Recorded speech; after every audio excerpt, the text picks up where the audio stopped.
बच्चों, आज हम लोग चलते हैं कक्षा 10वीं हिंदी क्षितिज भाग 2 और हिंदी क्षितिज भाग 2 का पाठ है 5वां और 5वां पाठ है, उस पाठ का नाम है उत्साह। ये कविता है और इसके कवि हैं सूर्यकांत त्रिपाठी निराला। जैसा कि हम सभी जानते हैं कि निराला जो है वो एक छायावादी कवि हैं और साथ में छायावाद के साथ साथ एक प्रगतिवाद के भी कवि हैं।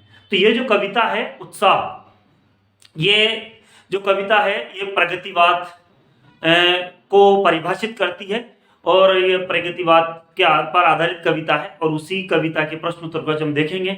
उससे पहले हर बार की तरह फिर एक बार बोलना चाहूंगा कि ये जो चैनल है इसको सब्सक्राइब करें और बेल आइकन को दबाएंगे तो आपको विषय से संबंधित नई नई वीडियो मिलती रहेगी।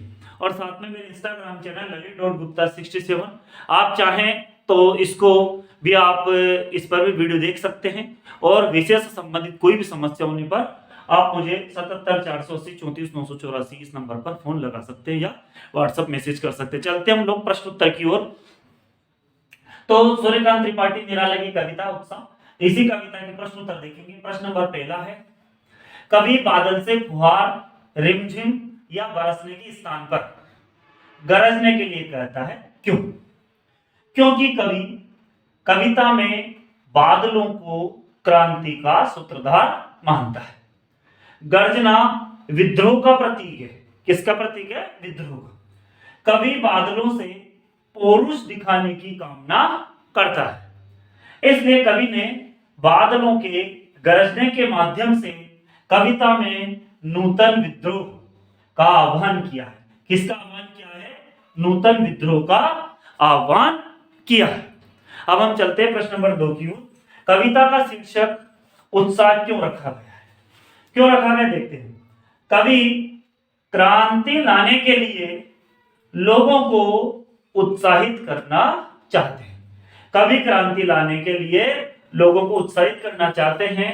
बादल का गरजना लोगों के मन में उत्साह भर देता है, इसलिए कविता का शीर्षक जो है उत्साह रखा गया। अब हम चलते हैं प्रश्न नंबर 3 की ओर।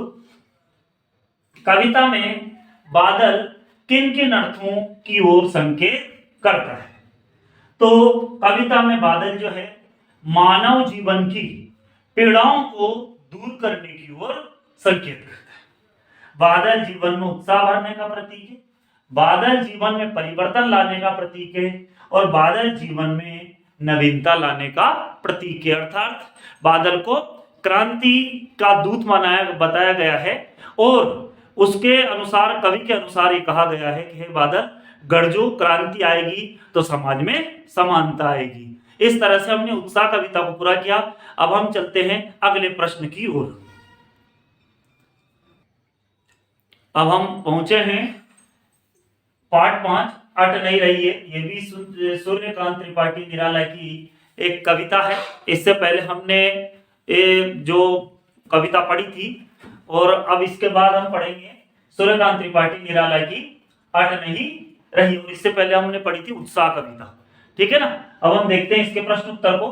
और पहले एक बार आपको मैं बता दूं कि ये जो अट नहीं रही है जो कविता है ये फागुन की मादकता के बारे में है। फागुन की जो सुंदरता है, बसंत ऋतु की जो सुंदरता है उसके ऊपर आधारित है और उसी के प्रश्न उत्तर को हम देखेंगे।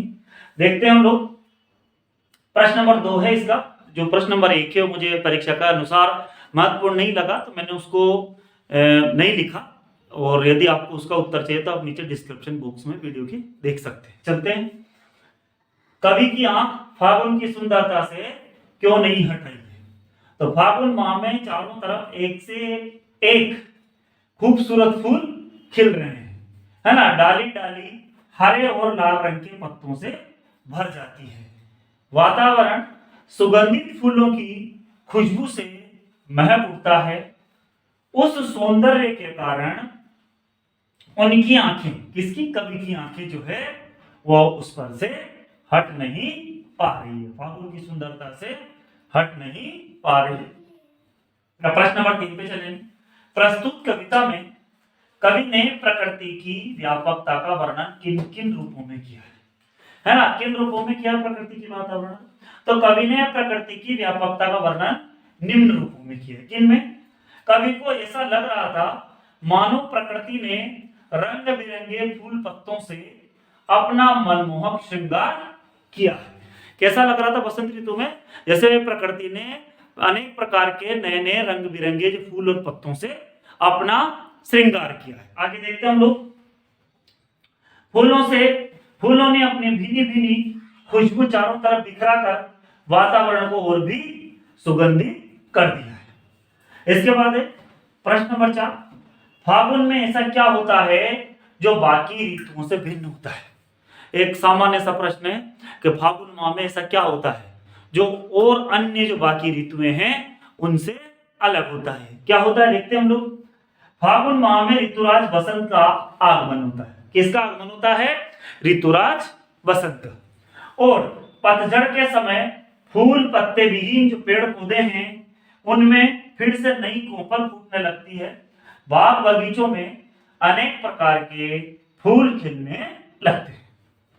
उन फूलों की खुशबू से सारा वातावरण महक उठता है। चलते हैं प्रश्न नंबर 5 की। अब हम आ गए हैं प्रश्न नंबर 5 में जो प्रश्न नंबर 5वां है इसमें प्रश्न है कि इन कविताओं, कौन सी कविताओं की? एक तो है उत्साह और एक अट नहीं रही है। ये दो कविताएं हैं। इन दोनों कविताओं के आधार पर अपने को क्या करना है? निराला के काव्य शिल्प की विशेषताओं को लिखना है। तो प्रश्न है कि इन दोनों कविताओं के आधार पर निराला के काव्य शिल्प की विशेषताएं लिखी। अब हमें इनकी विशेषताओं को लिखना कैसे? इन कविताओं के आधार पर निराला के काव्य शिल्प की विशेषताएं निम्न है। क्या क्या है बच्चों? देखते हैं। निराला ने छंद मुक्त होकर अपने काव्य की रचना की है ना? हम सब जानते हैं कि मुक्तक छंद का, जब मुक्तक छंद के बारे में जब भी नाम आता है तो निराला ही सबसे आगे आते हैं, क्योंकि निराला की कविता थी जूही की कली, है ना? वो एक मुक्त छंद कविता थी और निराला ने छंद मुक्त होकर के अपने काव्य की रचना की है। और दूसरा इसमें भावों की सूक्ष्म अभिव्यक्ति इनके काव्य की मुख्य विशेषता रही है। भावों की सूक्ष्म अभिव्यक्ति इनके काव्य की मुख्य विशेषता रही है। और तीसरा है दोनों कविताओं में मानवीकरण अलंकार का प्रयोग हुआ है ना? हम सभी जानते हैं कि मानवीकरण अलंकार कहाँ होता है? जब हम प्रकृति में मानवीय सत्ता का आरोप कर देते हैं तो वहां पर मानवीकरण अलंकार होता है। इस तरह से हमारा जो पाठ 5 है ये कविता है सूर्यकांत त्रिपाठी निराला की 2 कविता हैं। इस पाठ को हमने पूरा किया और आगे लगातार नई नई वीडियो देखने के लिए चैनल पर बने रहें। आप सभी का बहुत बहुत धन्यवाद।